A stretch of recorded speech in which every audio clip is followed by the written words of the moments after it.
All right, all right, all right. My first ever podcast episode 1. Pretty cool. So this is the Gut Gang podcast. And the premise behind this is rather than like interviewing celebrities and all the main people that all of these we've already heard already, why not interview real people, successful graduates, people that I've had the honor of working with, helping, and then showcasing your story, your success story, your setbacks, comebacks, and then just put this all here. So I'm very excited. This has been a long time in the making. I've been working very hard to put this together. I've got an amazing team, and I'm excited. Let's just bring it. Let's do it. Right? Thanks for having me. My first guest, Veronica. Awesome. Honored to be here. When I met you 2 years ago, I remember we were sitting in your couch and we had these good conversations. It's really hard. I always tell you, it's hard for me to connect to people, right? Mm-hmm. I just have my own little group of friends, but my friends don't work out. Like, they don't eat a gut-friendly lifestyle. They don't do the things. And I met you and we just became like such good friends, right? Yeah. But I'm also your student. Yeah. So when you have that connection with someone, like I look at you as my mentor. Like, you are just brilliant. Like, the amount of knowledge and time you put in. I've been watching your reels go from this to this. So look, here we are. Let's talk about that then. Let's talk about how we met. Yeah, how we met. Because obviously there's two stories. Mm-hmm. For me, it was just like, you just messaged me on Instagram, but I don't remember that I commented on one of your posts or something like that. Yeah. So there was a time in my life where I was very unhealthy. Okay. Autoimmune, acne, body dysmorphia, ADHD, PTSD. Like, I can just give you names. People look at me like, you're so healthy, you're so fit. But everyone starts at rock bottom. Like, there was a really bad time, and this was after COVID. So stress levels were high, financially not good. Mm-hmm. Sorry, I'm just gonna scroll this. And so this was an Instagram post? This was, so I posted this photo of my abs. Okay. And I wrote this: trust your gut. Every day we live and every meal we eat influences our microbiome inside of us, for better or worse. It's more than just physical. It leads to stable emotions and increased immunity. 80 to 90% of serotonin is produced in the small intestine. The importance of a balanced gut flora is crucial for limiting inflammation, improving absorption of nutrients, and supporting the immune cells. And then I put GALT. Heal your gut. Still a firm believer that all disease begins in the gut. Mm-hmm. And so what did you use? I hashtag gut or something with gut, and you commented. And you didn't have that much followers back then. It was right. But I was like, he's kind of cute. I don't even think, was I even the gut whisperer then? You were. Yes, you were. Okay. And then I just started looking at your stuff, and you were posting, and I think I was traveling, and you would message me. We were just kind of talking about gut. Right. And then I saw you made some program, and I started sending you photos of my psoriasis. Like, at that time I had this massive psoriasis breakout, and the doctor's like, oh, you're fine. And I rushed to the hospital. I broke out in hives, and I'm like, I need you to run all this CPR, inflammation, what's going on with me? And you are fine. I'm like, how am I fine? I'm covered in rashes. Doctor was like, oh, it could be from a strep infection. I'm just going to give you antibiotics. When he sees your whole body covered. Yeah, my family doctor, she's like, we'll put you on antibiotics. I'm like, what the hell does that have to do? And I've just been always on antibiotics, right? Mm-hmm. So we can go into this, but I didn't want to take any more pills. So I reached out to you, and you're like, oh, I'm doing this thing in September. And I'm like, perfect. I'll be done my travels. I'm in. So I just remember you sending me pictures in the DM. Mm-hmm. And I was like, oh my God. Do you want to, I think we have them. I have them. Not the acne ones. It was the psoriasis. Right. That one, yeah. That was Easter 2021. Let's see here if I can move it a little bit. I ran to the walk-in clinic. Look how bad.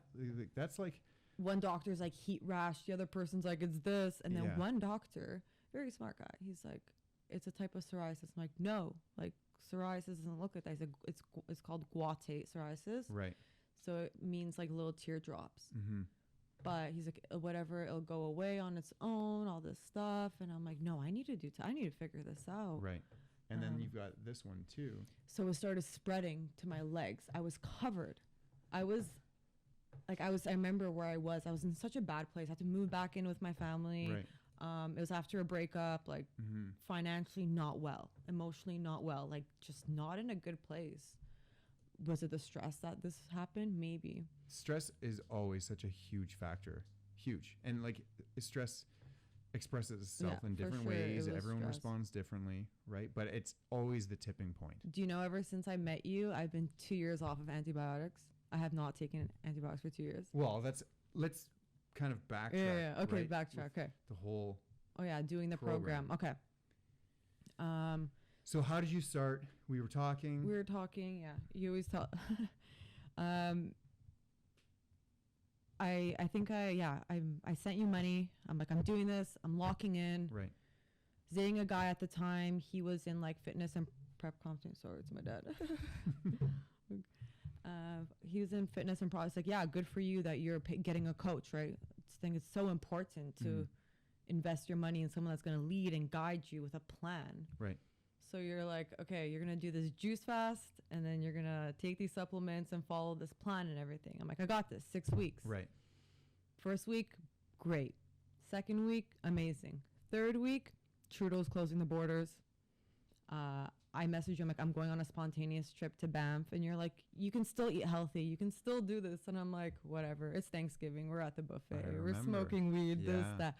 But I want to let you know that at the third week, like my skin was glowing. Mm-hmm. Like I remember just taking photos and I just felt so good. But yeah. But what happened afterwards? You told me, you're like, get back on the horse, like just start again, and nothing. My birthday came around the corner and it's Christmas, and it was just like. So as a coach, whenever my clients just go ghost or rogue on me, I know something's going on, right? And so they're not following the plan. And so that's what you did. Like, I know you just disappeared again. I'm like, oh boy, But yeah, the guy I was with, he's like, how could you have paid this money and failed, right? Because he's in like prep, so people take their preps. He's like, you should have been more serious with this. And I'm like, yeah, I should have. And you actually reached out to me too, and you said the same thing. You're like, you've paid for this. And I think it's like the accountability, like you really stuck that in. So yeah, but at the same time, like, it's a light switch. It really is. And so a lot of times people will try something for the first time with good intentions, and they really, really put in a good commitment, but then something happens. Life happens, an occasion or something happens, and then it's just like you go back to your old ways. And I've said this before, like, humans are the only mammals that when they start to see success, they're like, oh, things are getting good. I don't need to keep on doing this. And then they just go back in their old ways. Is that what happened, or? I think it was my impulsivity, like very impulsive. Like, I am suffering with ADHD, and at that time it was like, I just felt it was like all or nothing. I'm never going to travel. Trudeau's closing the borders. Like, I need to do this trip. It's Thanksgiving, but I did the round 2 again. Okay, but like, what prompted you to do that? The round 2? Yeah, there's got to be reasons. Like, because the first 3 weeks they worked. And I remember I'm messaging you and I'm like, I had no PMS symptoms. It was amazing. No cramping, glowing skin. I remember I was texting him like, I feel so good. Like, I'm only on week 3, right? And I think that's what it is. I got like that good feeling. I'm like, oh, I don't really need to continue it, right? But whatever, down the road, again, things start to flare up. Next year, summer comes around, I'm drinking, and then I had that perioral dermatitis. We didn't get that picture, but that's when the one you posted on the group. Yeah. Pretty sure it's sulfites. And then I'm like, yeah, I'm doing this again. And then you're like, yeah, it's even better this time. I have these videos, and I was like, I'm locking in. I'm going to do it. And it was amazing. It was so, and that's like, I'm glad that you decided to do it again. And I'm going to do it because I again. I created the new version of it.